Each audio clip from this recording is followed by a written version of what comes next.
11.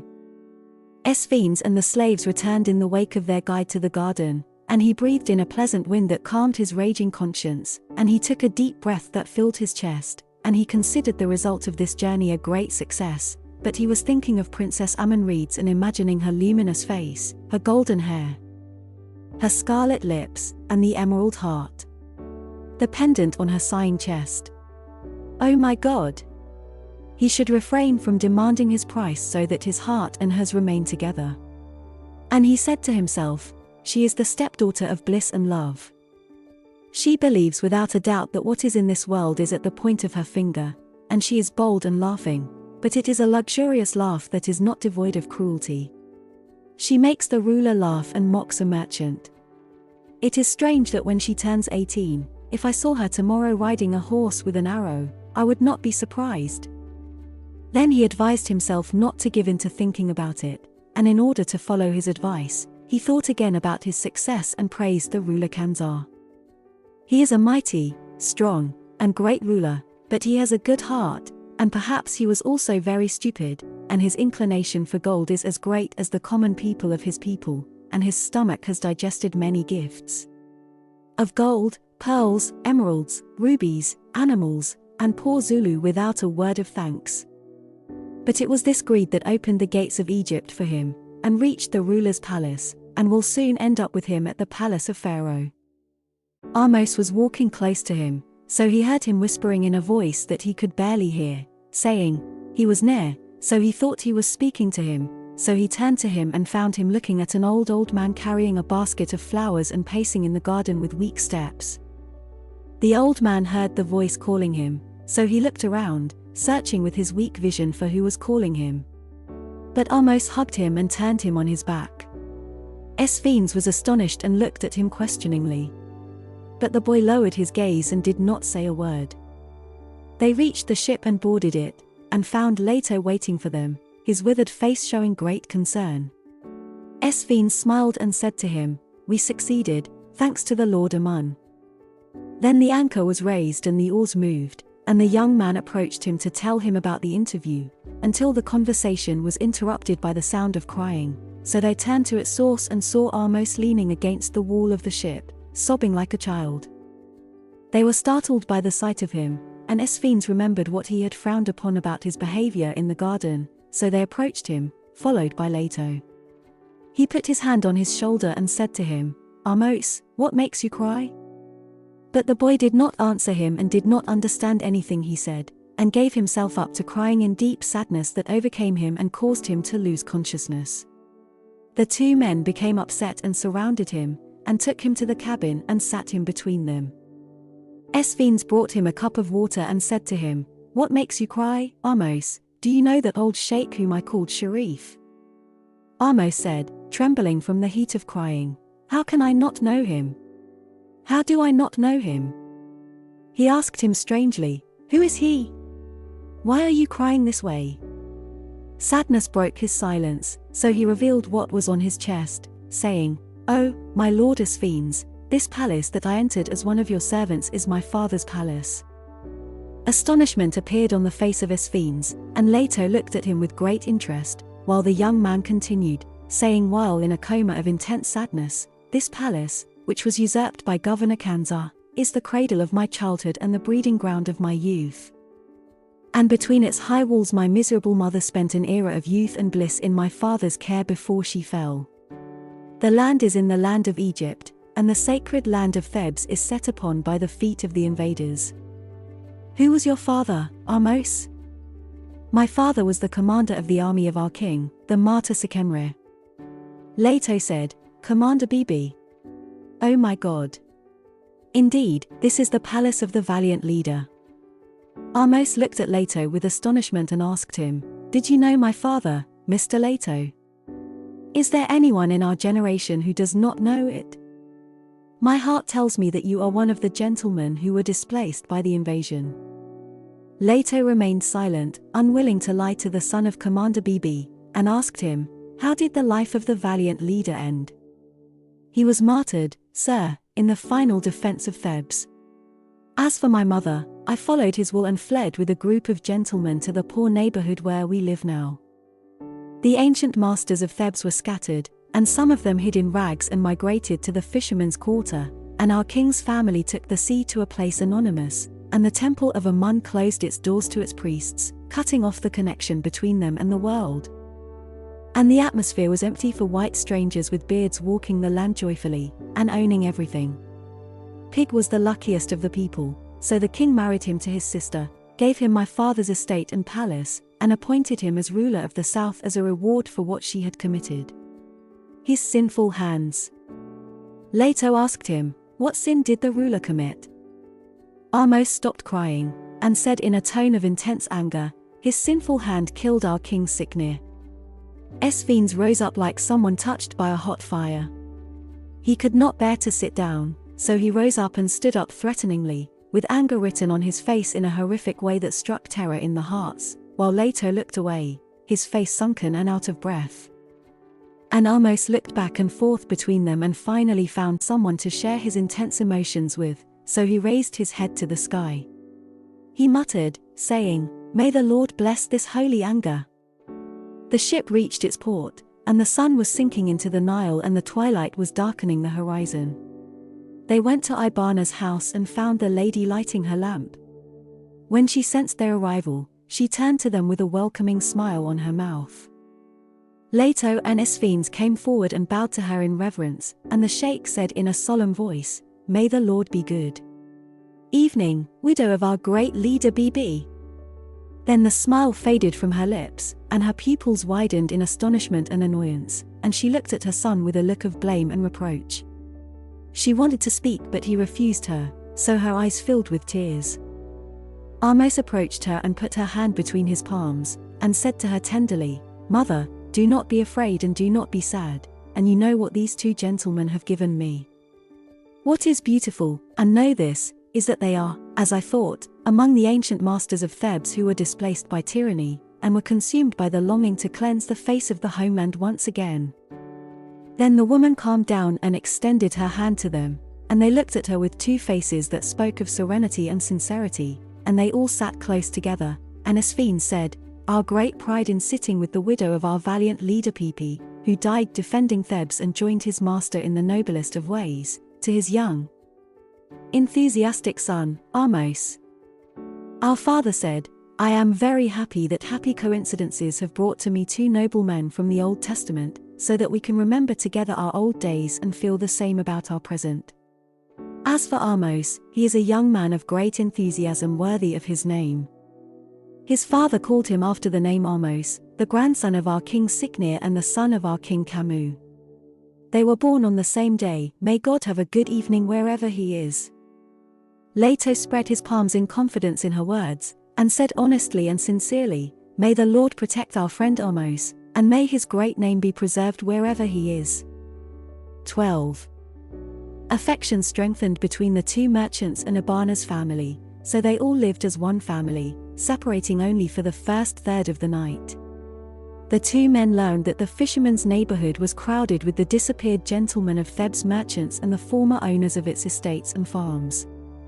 The two men were pleased, and they wanted to get to know some of the prominent ones, and they fulfilled their desire. To Ahmose after they were confident of the loyalty of the people, and the boy welcomed their desire, and chose 4 of those closest to his mother, namely, Seneb, Ham, Cum, and Dib. He confided to them the truth about the two merchants, and one day he invited them to his house, where Leto and Thebans met them. The men were wearing the clothes of the poor, with overalls, and a jacket of the linen was worn out, so they all welcomed the two merchants and exchanged greetings with a warmth that indicated sincerity and affection. Ahmose said, "The people you see like you are among the ancient masters of Egypt, and they all live the miserable life of outcast hunters, while their land is taken over by cursed shepherds." Ham asked the two merchants, "Are you from Thebes, gentlemen?" Leto said, "No, sir, but we were once among the owners of Ahmose." Seneb said, "Did many people like you immigrate to Nubia?" Leto said, "Yes, sir, and in Nabata there are hundreds of Egyptians, and from Ahmose, Sine, Habu, and from Thebes itself." The men exchanged glances, and no one suspected them of the two merchants after Ahmose told them what Thebans had done to his mother in court. Ham asked, "How do you live in Nabata, Mr. Leto?" "The Dengi lives like the Nubians themselves. In Nubia, the land is rich in gold and scarce in grain. But you are happy as long as the hands of the shepherds do not extend to you." "Without a doubt, and that is why we keep mentioning Egypt and its enslaved captive people." "Do we not have a military force in the south?" "Yes, but it is a small force that Raum, the ruler of southern Egypt, uses to maintain security in the country." "What might the Nubians feel about us after the invasion?"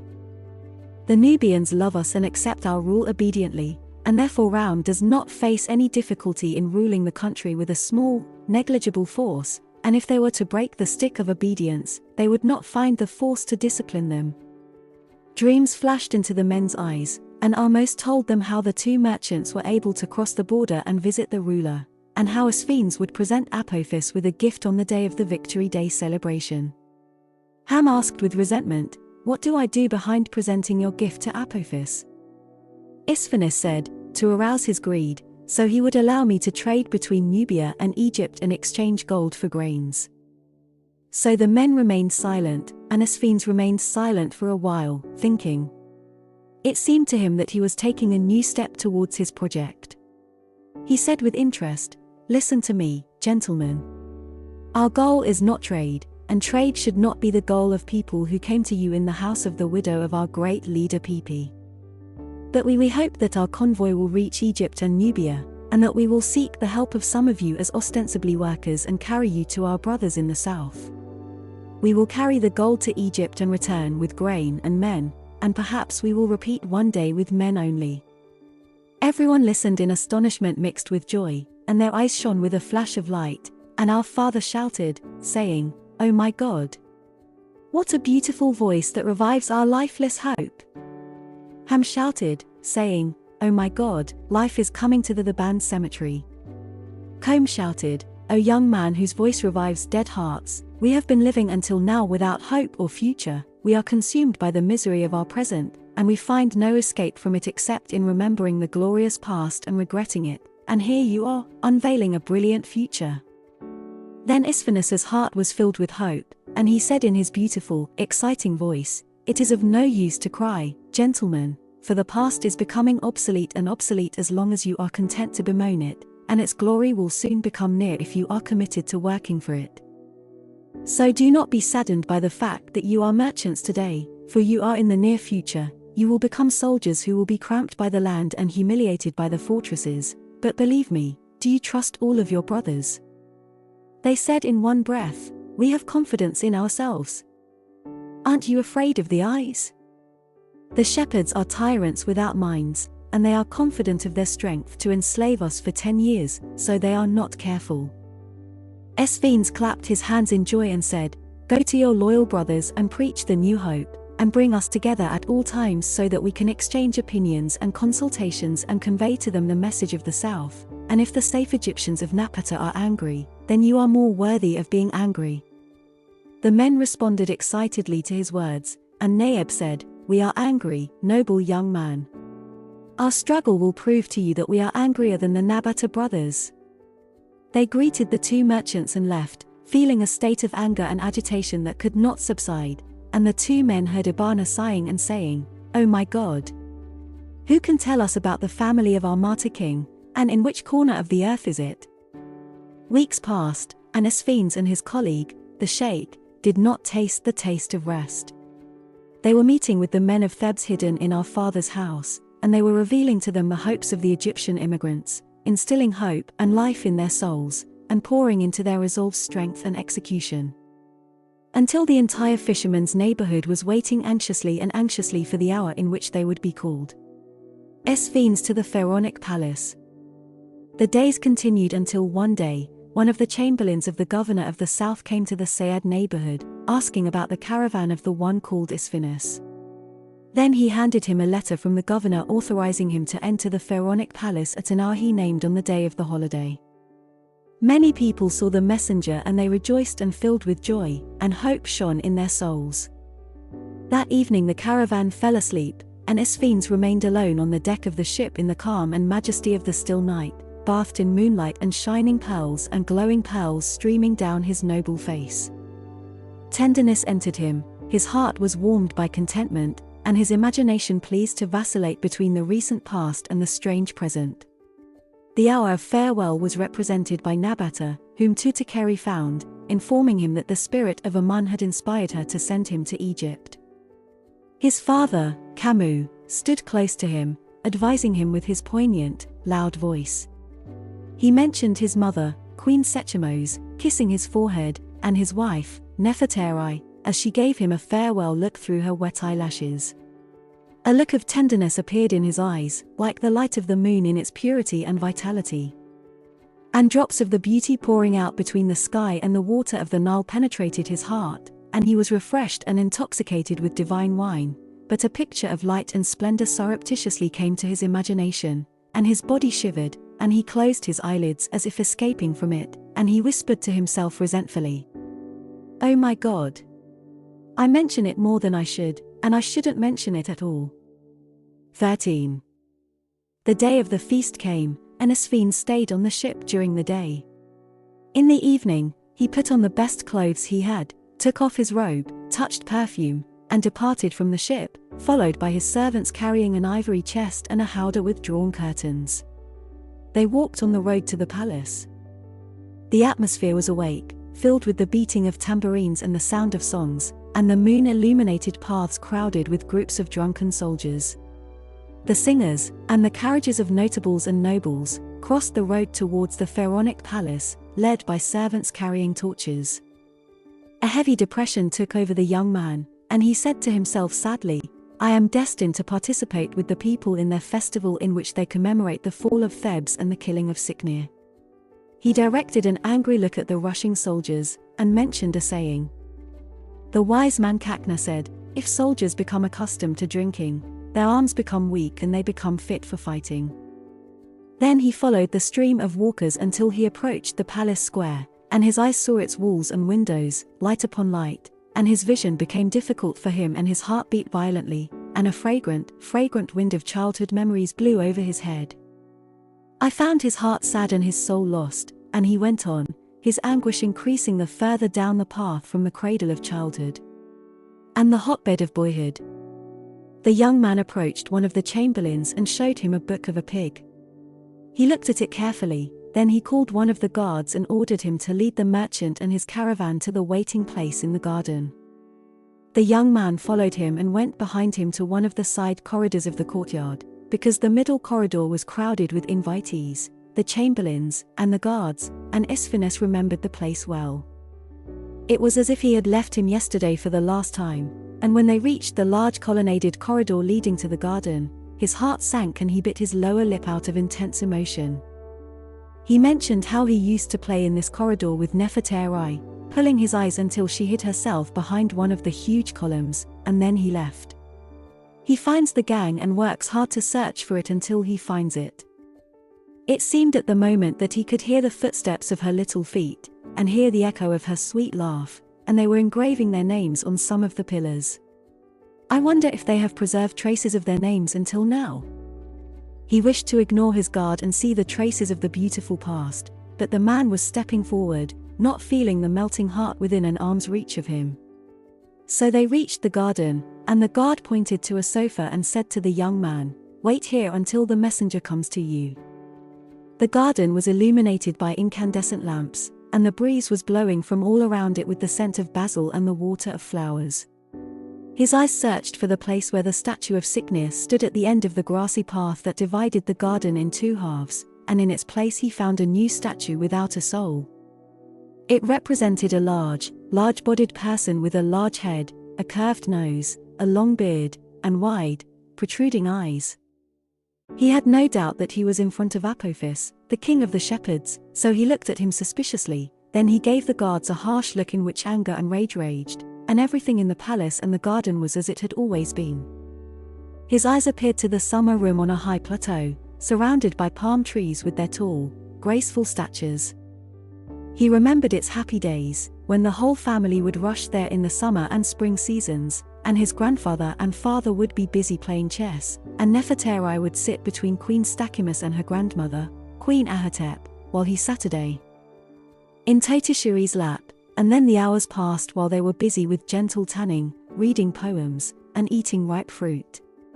Esveen sat for a long period of the night, looking at his memories on the pages of the garden, the corridors, and the corridors.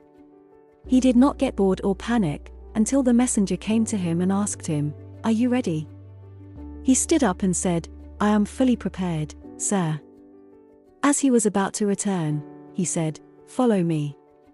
So he and his men followed in the footsteps, and climbed the stairs, crossing the pharaonic corridor until they were nearing the door of the royal hall. They waited for permission to enter, and he heard loud sounds of laughter, dancing feet, and the violent beat of music. He saw giraffes of bartenders carrying pitchers, cups, and flowers, and he realized that the people they do not feel embarrassed in their amusement and do not be moderate in their festivals, and the king relieves them of dignity and discipline so that they return to their first brutal nature. Then one of the slaves called his name, and he advanced slowly, and saw the middle of the hall empty, and the people sitting around him in their luxurious official clothes, looking at him with interest. Confusion, and he was certain that the ruler knew how to arouse the interest of the people with what he told them about him and his gifts, so that his deeds would be great in the eyes of the king, and he rejoiced in this as good news, and when he passed the middle of the court, he ordered his followers to stand up. And he alone approached the throne and bowed his head in reverence, and said in a voice of submission and servitude, "My lord, the worshipped Lord, Lord of the Nile, Pharaoh of Upper and Lower Egypt and Prince of the East." The king said to him in a loud, strong voice, "I grant you peace, servant." Esveen's height straightened, and he was able to sneak a quick glance at the man sitting on the throne of his fathers and grandfathers, and he recognized in him without a doubt the owner of the garden statue. But he realized from the redness of his face, the look in his eyes, and the cup of wine placed in front of him that he was drunk. The queen was sitting to his right, and Princess Amun-Reeds to his left. The young man noticed her and saw her in her royal dress like a sparkling star, and she was looking at him with calm and pride. The king took a closer look at him, lost his sight, and smiled, saying in his thick voice, "By God's sake, this face is worthy of one of our noble men." Esveen bowed his head and said, "The Lord wished to make him a master of Pharaoh's servants." The king laughed and said, "I see you speak well, and with good words your people attract our sympathy and our money. It is a piece of wisdom that the sword should be given to the strong master, and good speech to the weak servant, but don't worry about that, as our friend Kanzar told me that you are bringing us a gift from Nubia. Show us your gift." The young man bowed his head and stepped aside, then pointed to his men, and two of them came forward with the ivory box and placed it in front of the throne. The young man approached it, opened it, and extracted from it a double pharaonic crown of pure gold, studded with rubies, emeralds, pearls, and coral. He raised it in his hands, captivating the eyes, and all the people were amazed by him and filled with astonishment and approval. As for Apophis, he stared at him with bulging, greedy eyes. He took off his crown without realizing it. He took the new crown in his big hands and placed it on his bald head. He displayed a new image of majesty.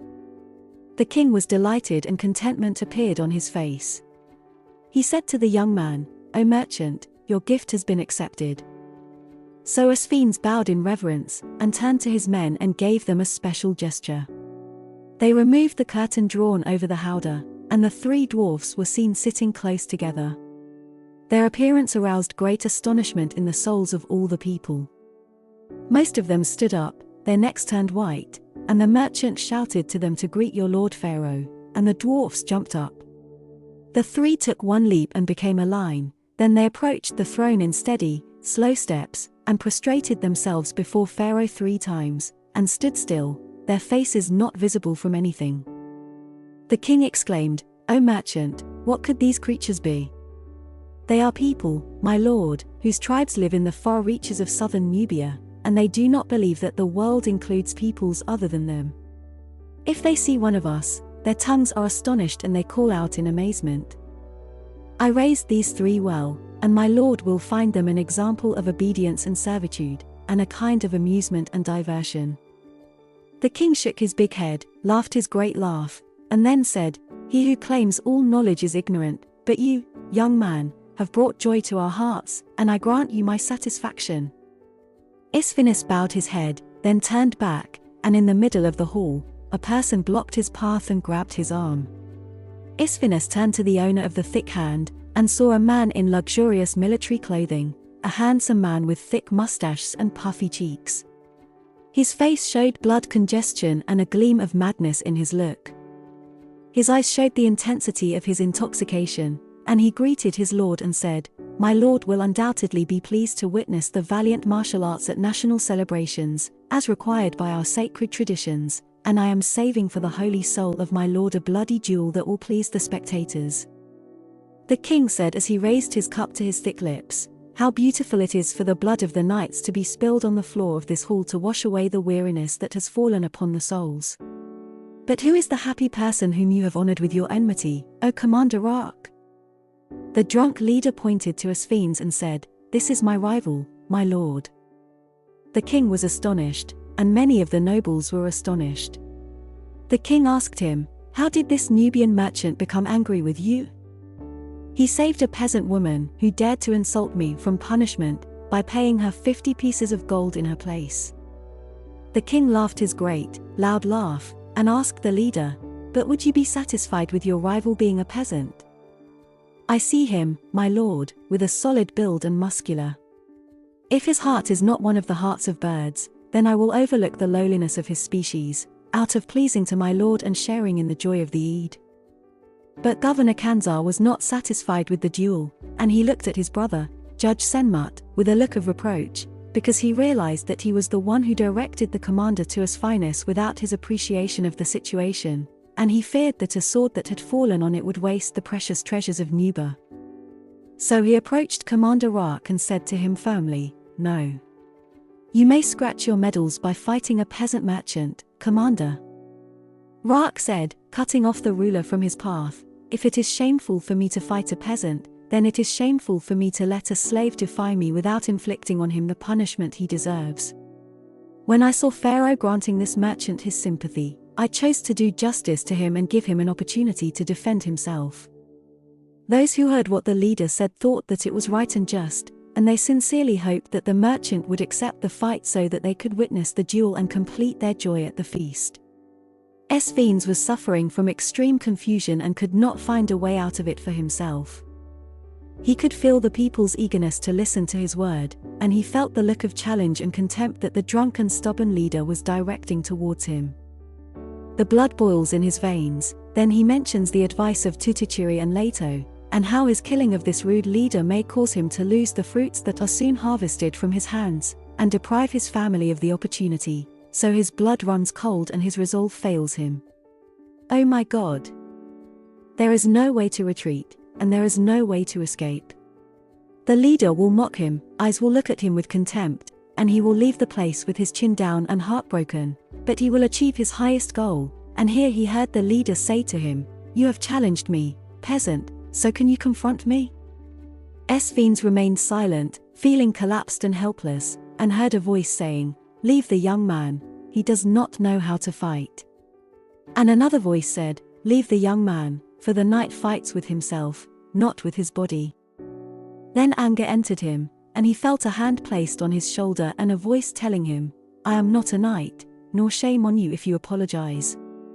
He looked and saw a pig, and he felt a shiver run through his body from touching the hand that had killed his grandfather.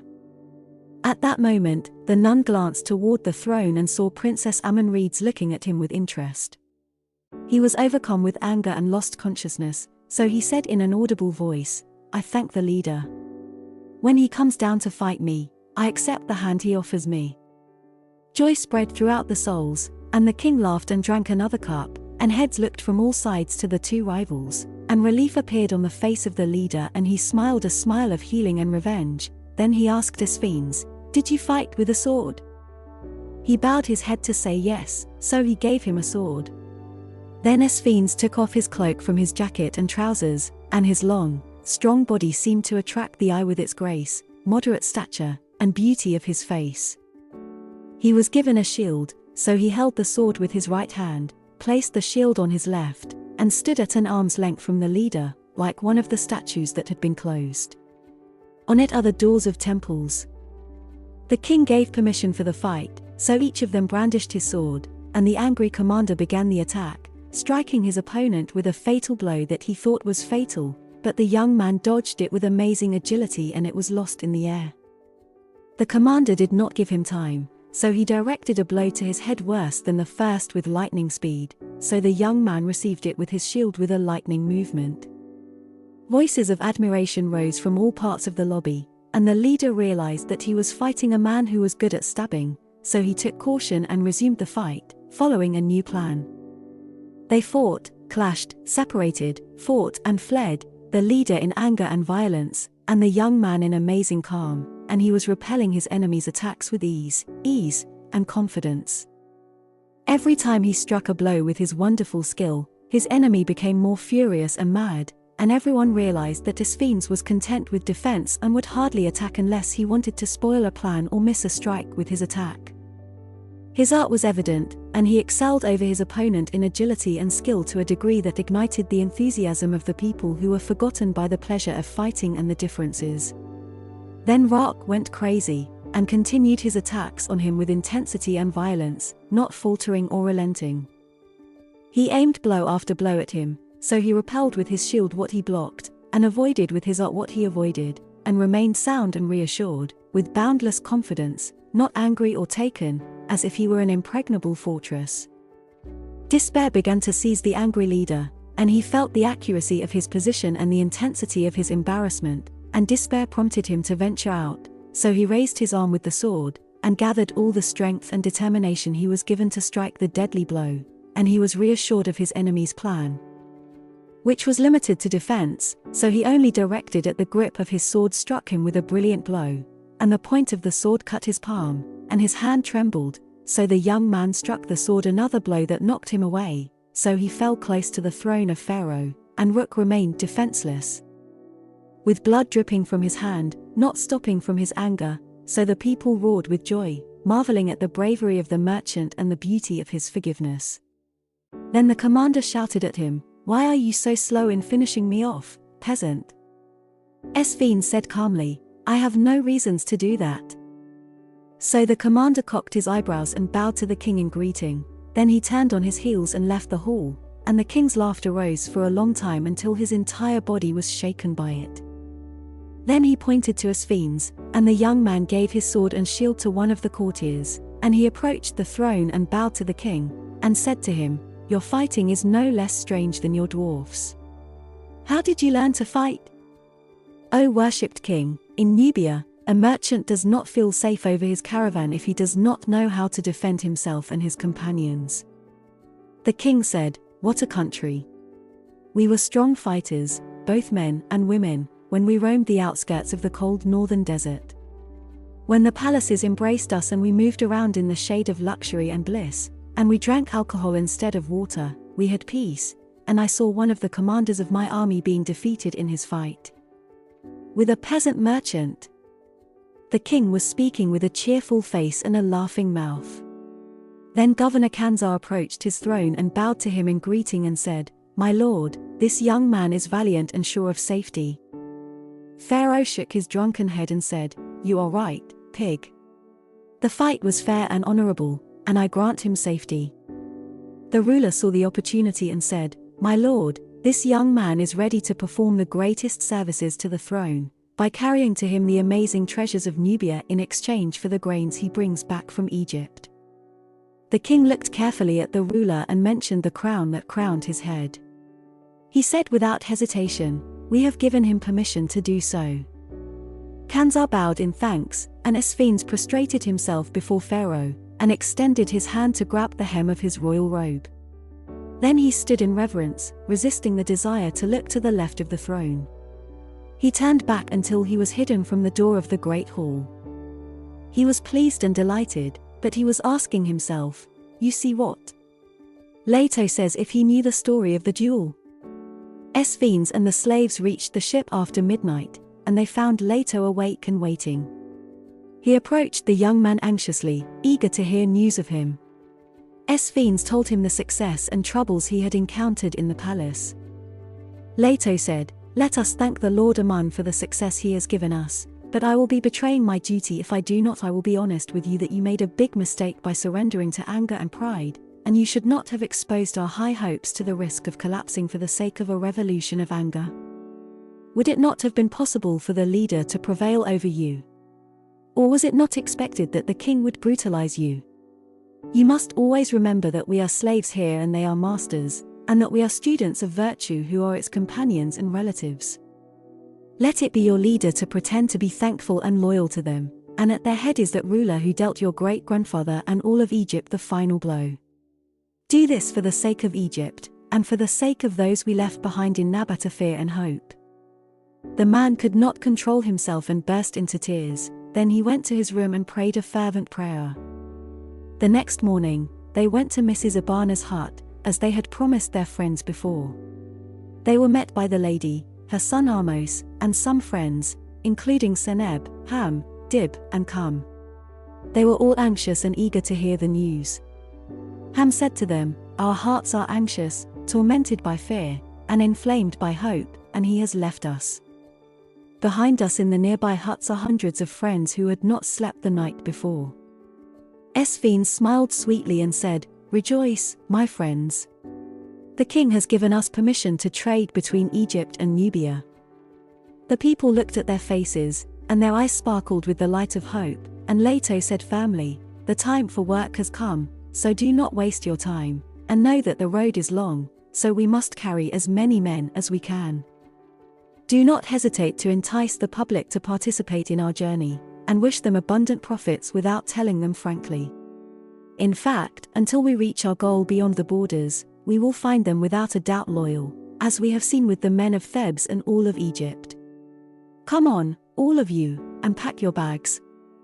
A wide-ranging movement, full of enthusiasm and faith, spread in secret, and men disguised as fishermen rushed to the ships and occupied every possible place on their decks and bellies.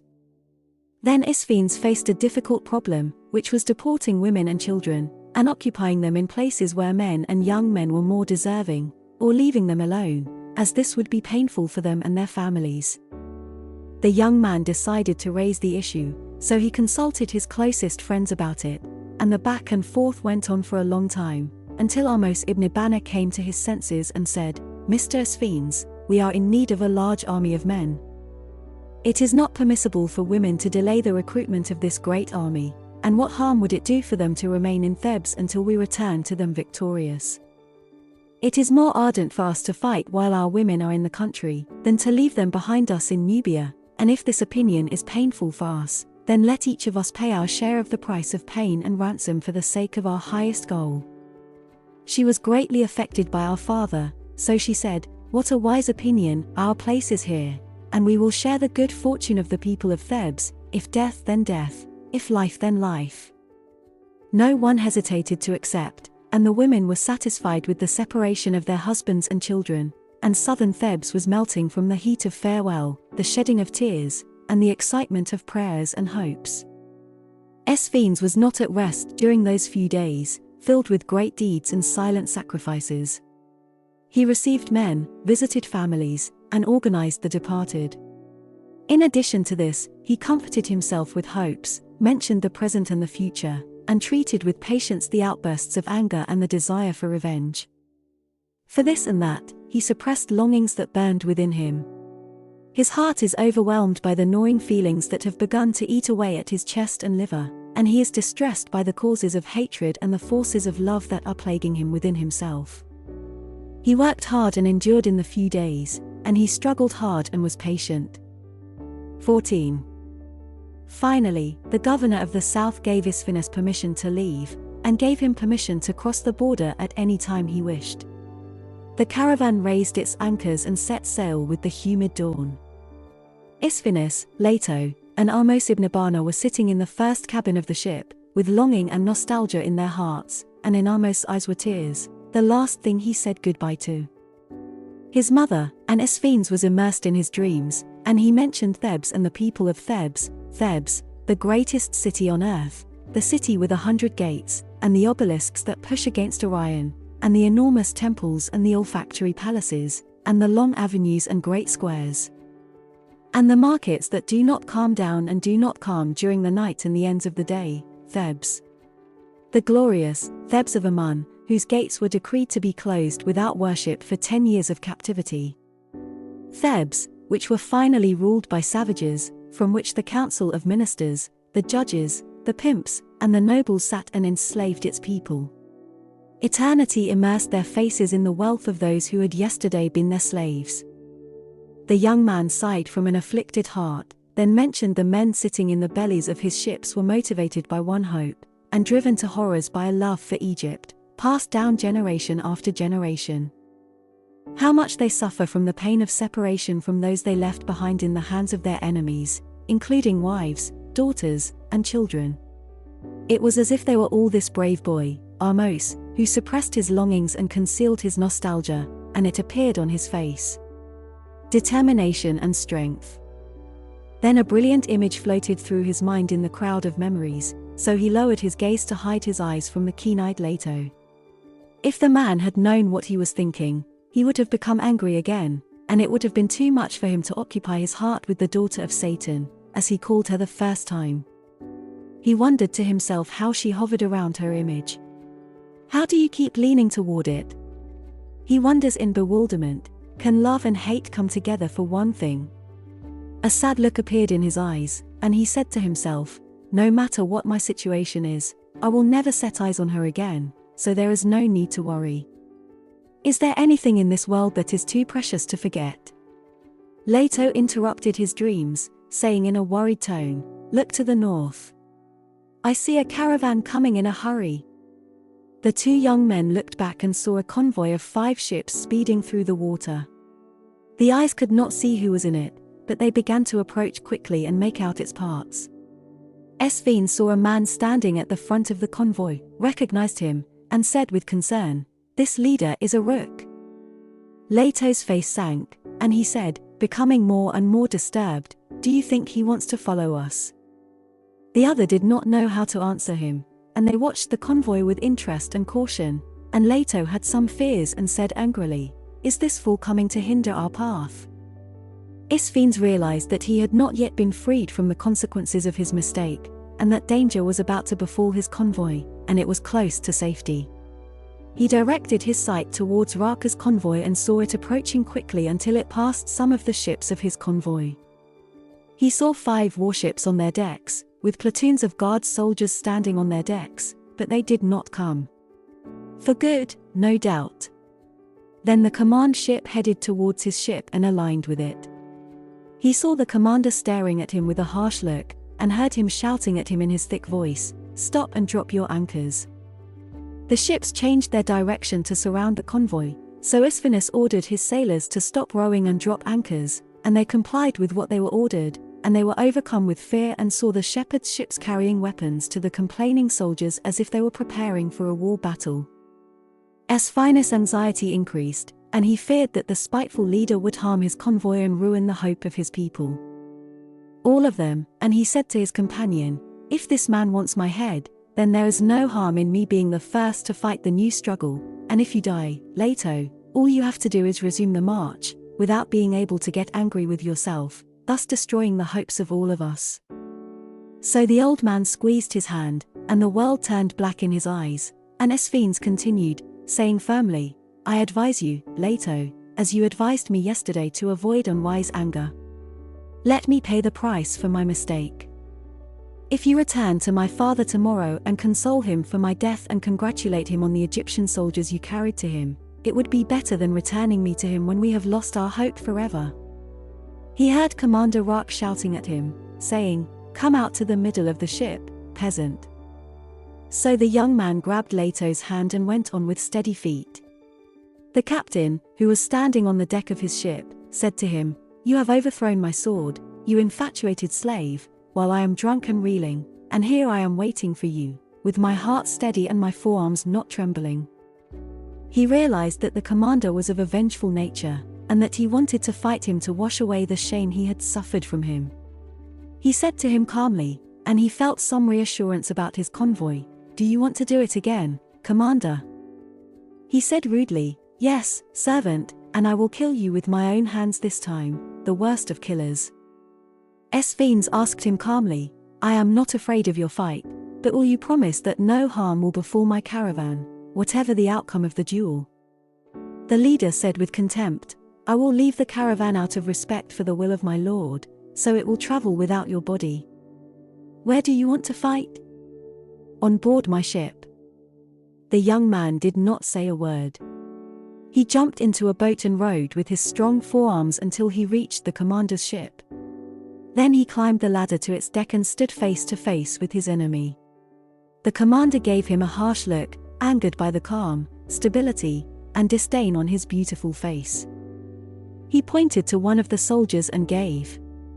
The young man had a sword and a shield, and the commander said to him as he was getting ready to fight, There is no mercy today, so defend yourself. Then he attacked him like a ferocious beast, and they engaged in fierce combat amidst a large circle of heavily armed soldiers. On the bow of the other ship, Leto and Ahmose stood, watching the battle with blurry eyes. The commander's blows continued, but Thebans repelled them with his superior skill. Then he struck his opponent with a severe blow that landed on his shield, crushing it with a violence that was clearly visible. The young man seized the opportunity and began his attack on him with force and skill, so the commander was forced to retreat. He began to defend himself from the blows inflicted on him by his powerful opponent, who did not provide him with an opportunity to rest or attack again. Anger appeared on the man's face and he clenched his windows with mad anger. He threw himself at his opponent in despair, but the young man dodged him and directed a graceful blow at him that hit his neck, so his hands failed. He stopped fighting and staggered like a drunkard, then fell on his face, dripping with his own blood. The soldiers screamed angrily, drew their long swords, and were eager to attack the young man at the first signal issued by the officer in command of them. Thebans was certain of his death and realized the futility of resistance, especially since many were aiming at his heart. He stiffened them, and remained submissively awaiting the taste of death, his eyes never leaving the commander lying in front of him. At that present disturbing moment, he heard a nearby voice shouting angrily, Officer, order your soldiers to sheath their swords. It seemed to him that he knew the sound, so his heart broke in his chest, and he turned to the source of the sound and saw a pharaonic ship almost attached to the ship of death, and on its wall leaning Princess Reeds, showing on her beautiful face the meaning of anger. The soldiers sheathed their swords and saluted, and Thebans bowed his head in reverence before he recovered from his astonishment and truly believed that he had escaped death. The princess asked the officer, saying, Was Commander Rock killed? The officer approached the commander, put his hand on his heart and examined his neck, then stood up and said, I see his wound is very serious, Your Highness, but he has a hesitating breath. I asked him coldly, Was the fight fair? Yes, Your Highness. The princess said angrily, How then did you become concerned about killing a man whom the king had given security to? Confusion appeared on the officer's face, but he did not say a word. The princess said in a commanding tone, Release this merchant and return the wounded commander to the palace doctors. The officer complied with what was ordered and left Thebans free. The young man went down to his boat and directed him to the pharaonic ship, saying to himself with satisfaction, How did the princess come at the right time? Then he climbed onto its roof, but none of the guards prevented him. He came across the princess who had returned to her cabin, so he went to her with steady feet and asked a maid to ask permission for him to enter. She disappeared inside for a moment and then came with permission. He entered, heart pounding, and saw the princess sitting on a comfortable recliner, leaning against her. Her back was softly covered with silk, and her face radiated with a sun-kissed light. So he bowed down in her hands in sincere reverence, and as he straightened up, he saw his necklace with the emerald heart around her neck, and his face flushed, and nothing that his face and eyes were saying escaped her. She said in a soft, sweet voice as she pointed. She moved her fingertip to the necklace, Did you come to ask me the price of this necklace? The young man was reassured by her sweet tone, and was pleased with her humor.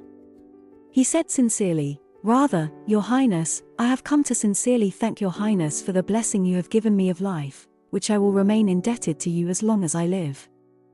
She smiled brightly, like a flash of lightning, and said, Yes, You owe me your life.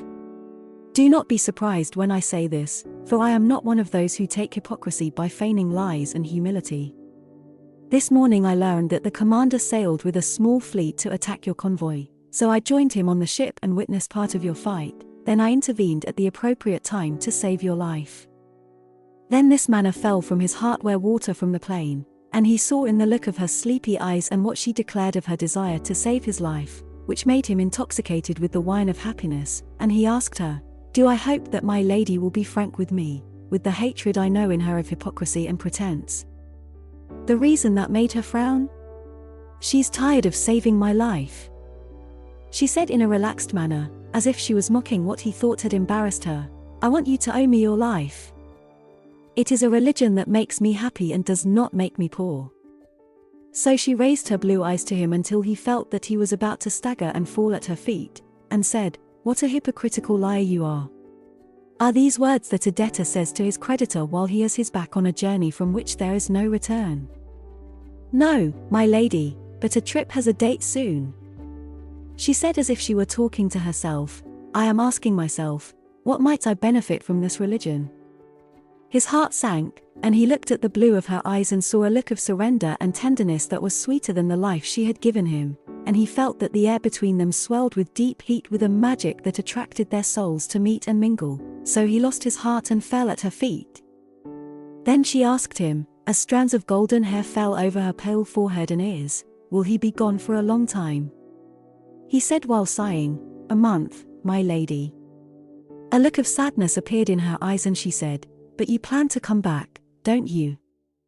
"Yes, my lady, and the right to my life, which is yours, and the right to this sacred shrine." She extended her hand to him and said, "To the meeting." He grabbed her hand and said, "To the meeting." Leto received him with open arms and tearful eyes and hugged him to his chest, and Ahmose clung to his neck and kissed his forehead, and the caravan raised its anchors and gave itself free rein.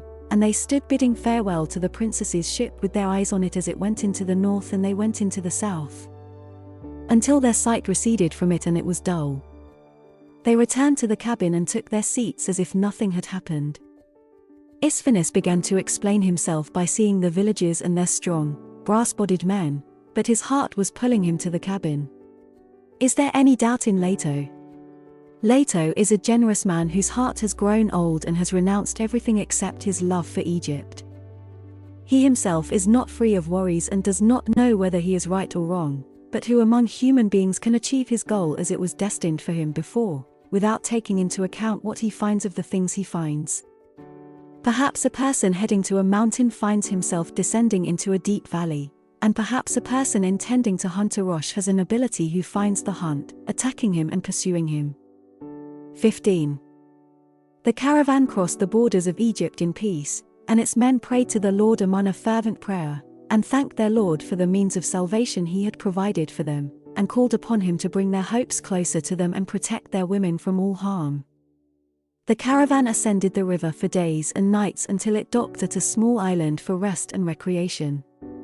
So Leto called the men to go down to the land of the island, and he stood between them and Isfanis to his right. Then he said to them, "O brothers, let me tell you a secret that I have hidden from you out of wisdom that will not be hidden from you. Know that we are the messengers of the family of our martyr King Sekenra to you, and that your King Ahmose is now awaiting your arrival in Nabata." Astonishment appeared on the faces of the men, and some of them asked, unable to control themselves with joy, "Is it right, Mr. Leto, that our pharaonic family is in Nabata?" He bowed his head in the affirmative, smiling, and others asked him, "Is our Holy Mother Tutishuri there?" "Yes. And it will bless you in the near future." "And our King Ahmose bin Siknari?" "Yes, and you will see it with your eyes, and hear it with your ears." "And Crown Prince Ahmose?" Leto smiled and pointed at Isfanis, then bowed his head and said, "To you, gentlemen, the Crown Prince of the Kingdom of Egypt, His Highness the Pharaonic Prince Ahmose." Many shouted, "The merchant Isfanis, the Crown Prince of Egypt, Prince Ahmose." As for Ahmose our father, he prostrated himself in the hands of the prince while crying, and everyone prostrated behind him, some of them crying and some of them cheering, and the cheering rose from the depths of his heart. The caravan resumed its journey, with joy encompassing all its units. Its men wished for it to fly with them to Nabata, where their idolized King Ahmose and their holy mother, Totishuri, were waiting for them. Its port, and some soldiers sensed the convoy and went to the governor's palace. A crowd of Nubians gathered on the beach to watch the ships and those arriving on them. The Egyptians went down to the beach, led by Prince Ahmose and the Chamberlain Ha. Then a speeding carriage came and the governor of the south, Rom, got out of it. He greeted the prince and those arriving with him, and conveyed to them the greetings of the king and his family. He told them that His Majesty was waiting for them in the palace, and the men cheered for the king for a long time. Then they walked in large crowds after their prince, followed by a large group of Nubians. The pharaonic family was sitting under a large canopy in the courtyard of the ruler's palace, and those 10 years made a difference. Seriousness, strictness, and sadness left in their souls all traces that would never be erased. The most affected by time were Queens Tutishuri and Ahatepe. The Holy Mother's lute dried up and her stature inclined till she bent down slightly, and the pain in her pale forehead etched its wrinkles, and nothing remained of old Tutishuri except the sparkle of her eyes and her looks indicating wisdom and patience, and as for Ahotbi, her grey head was venerable.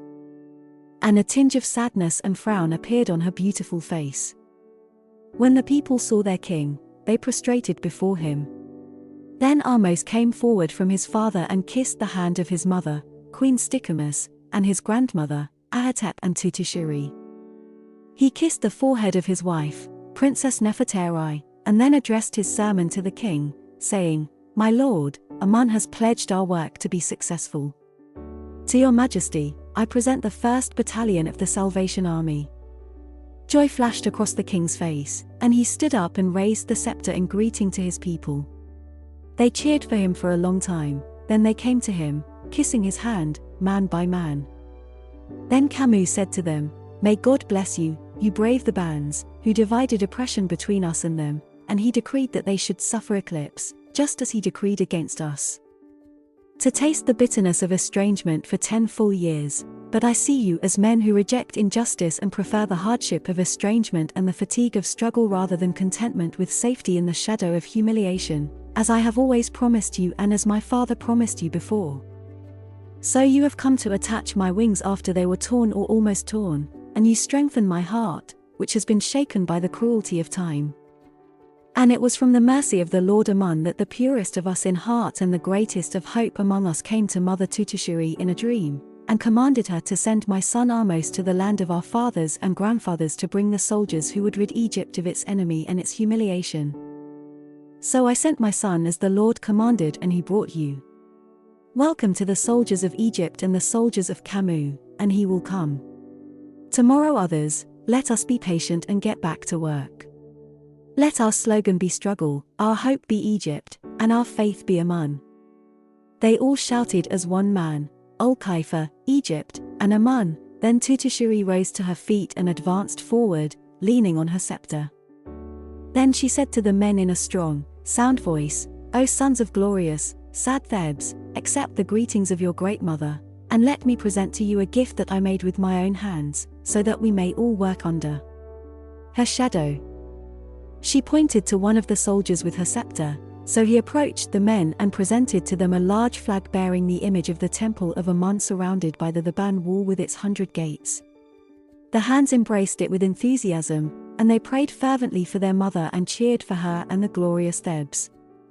Tutishuri smiled and her face lit up with a joyful light, and she said, "O my dear children, I will be honest with you that I have never surrendered to despair.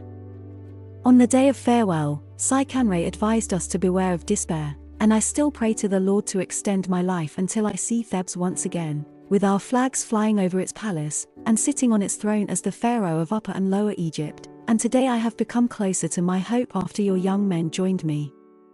The people's cheers rose again, and the king asked about the men of Egypt, the priest of Amun, and the temple of the Lord, and the chamberlain answered him with what he knew.